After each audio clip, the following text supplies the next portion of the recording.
teach people cringe and say, don't tell them that, Rob. Yes. Don't tell people what you know. Right. Keep them poor. So my father was the head of education, PhD, all that stuff. I go home and ask him, said, why don't we learn about money in school? And he looked at me and says, because the government doesn't let us teach that subject. The government tells us what we can teach and what we can't teach. And I thought that was strange. And I said, but aren't we going to school to learn about money? He says, no, your job is to get a job. I said, but you get a job to earn money. He goes, no, you're supposed to just get a job. And I went, no. Isn't the purpose of a job to earn money? He goes, you're correct. I said, so why don't I just learn about money? I can skip the job part, you know? And he got flustered and he said, if you want to learn about money, why don't you ask your best friend's father about money? And I said, why? That's Mike. So I asked him. He says, because Mike's father is an entrepreneur. And I said, what are you? He says, I'm an employee. I'm a government employee. I went, oh, what's the difference? He says, the difference is an entrepreneur must know about money, or they're no longer entrepreneurs. And he says an employee doesn't have to know anything about money, because the government will take care of them, the company will take care of them. So I'm all confused. But I took my dad's advice and I trundled over to Mike's father's office and knocked on his door and I said, hey, I'm here, 9 years old.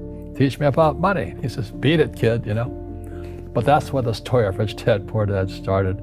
And finally, through persistence, my rich dad started teaching me about money on one condition. And that condition was he would never pay me. He says, the moment I pay you, you think like an employee. He says, that's the trap. Entrepreneurs work for free. And now I'm 9 years old, my head's going cracking in half. He says, you never want a paycheck. You understand that, kid? I said, okay, I got it. And he says, well, how do I make money? He says, that's what entrepreneurs figure out. It's like, so how do I learn about money? So he would just break out a Monopoly game board. So I would work for free. I'd pick up cigarette butts, and he had hotels and restaurants, and I would clean and do menial tasks. And as I got older, I started getting into office work and marketing and accounting, and I was an apprentice basically, but I always worked for free. And he would teach me about money, but the way he taught me about money was playing Monopoly. And finally one day I got upset. I said, well, when are you going to teach me about money? He says, what do you think we're doing? We're playing Monopoly. He goes, no. What do you think we're doing? We're playing Monopoly. He says, what do you think we're doing? So I don't know. I'm teaching you about money. And then that's when, you have one greenhouse. He says, there's many formulas for great success in money. There's thousands of them, but one of the best ones is found on the game of Monopoly. It still is today. 4 greenhouses, 1 red hotel. I said, what? He says, one of the greatest ways to acquire great wealth is playing Monopoly in real life. 4 greenhouses, 1 red hotel. Well, is that all there is? He goes, that's it. And he says, what do you think I'm doing? And I went, I don't know. So then he took me out and he showed me his greenhouses. And 10 years later, when I was 19, I was now in school in New York, and I come back to Hawaii, and Rich Dad had bought the biggest piece of land smack dab in the middle of Waikiki Beach. And when you go to Waikiki Beach today, you'll see the Hyatt Regency Hotel. That was his hotel. Just like the game of Monopoly. Just like the game of Monopoly. Acquired assets and they became bigger assets. He just kept what's called an assemblage, because that property wasn't that big at the time. So he had to buy out all the small guys. Because Waikiki was a little dirtwater little town. So he'd buy out this shop owner and buy that shop owner. And it took him a while, but he finally assembled this large piece of property. And then he and Hyatt put up this giant hotel. It just sold for $800 million. So that's how I learned about money.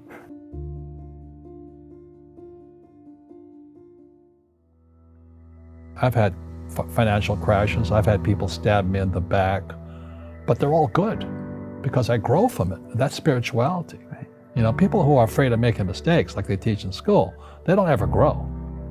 because spirituality is there's good and there's bad, there's right and there's wrong, there's up and there's down.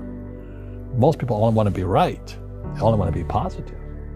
Well, you can't have that. That's not reality. Well, I wasn't poor by most people's standards, but I came from a family with a poor attitude, if you know what I mean. Because rich, poor, middle class, poverty starts with a fundamental attitude. Poverty is passed on. It's taught in your families. And middle class is taught in families.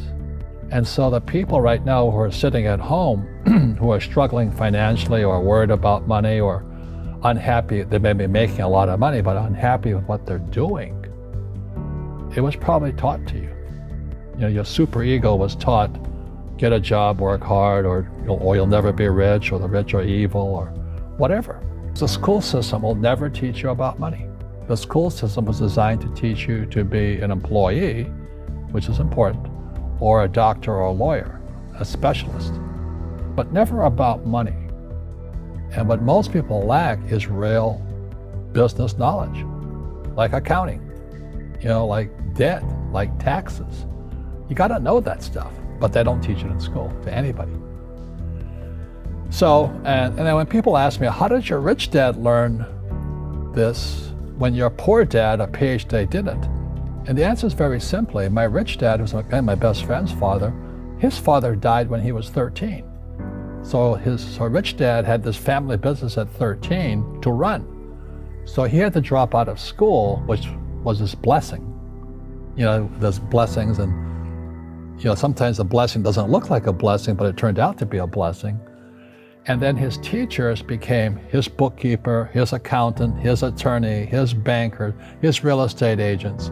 So he has what I call real teachers, not these fake teachers in school. You see, most teachers in school, they're out of ethics. They teach subjects they themselves don't practice. I asked the teacher, I said, I'm in my third year of calculus now. It was called strength of materials. I said, am I ever going to use this stuff? He goes, no. I said, why do you teach it?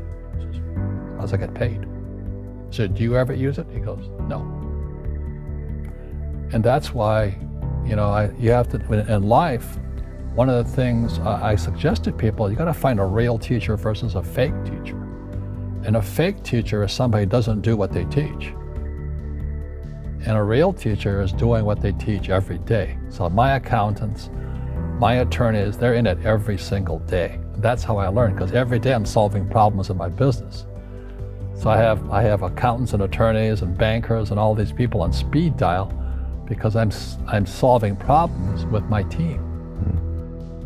I see you giving this knowledge out, and yeah. Do the rich people cringe and say, don't tell them that, Rob? Yes. Don't tell people what you know. Right. Keep them poor. But, unfortunately, the poor, as was in the Bible, I'm not real religious, the poor will always be amongst us because it starts up here. Right, it's that fear mentality. It's in their words, and the words become flesh. Again, I'm not really religious. I flunked out of Sunday school also. But when they say I can't afford it or I can't do that, they go down. They become what they say. My PhD daddy says, what do you think I am, made of money? I can't afford that. And my rich dad would say, that's why he's poor. Poor people say, I can't afford it, I can't do that, I don't have time. Because it's an escape. It's an escape, you know what I mean? It's easy to say, I can't afford it. And your rich dad used to say what instead of, I can't afford it? How can I afford it? How can I do that? What would it take, or why should I do that? He says that a question opens the mind, a statement closes the mind. See, when you say, I can't afford it, your mind shuts down, and you become what you say. Rugby is a team sport, but so is soccer. The rules are different. And other people are golfers. They play by themselves. And so everybody's different. So my game financially is business, number one. Second is real estate. So what I say to young people is, you find your game.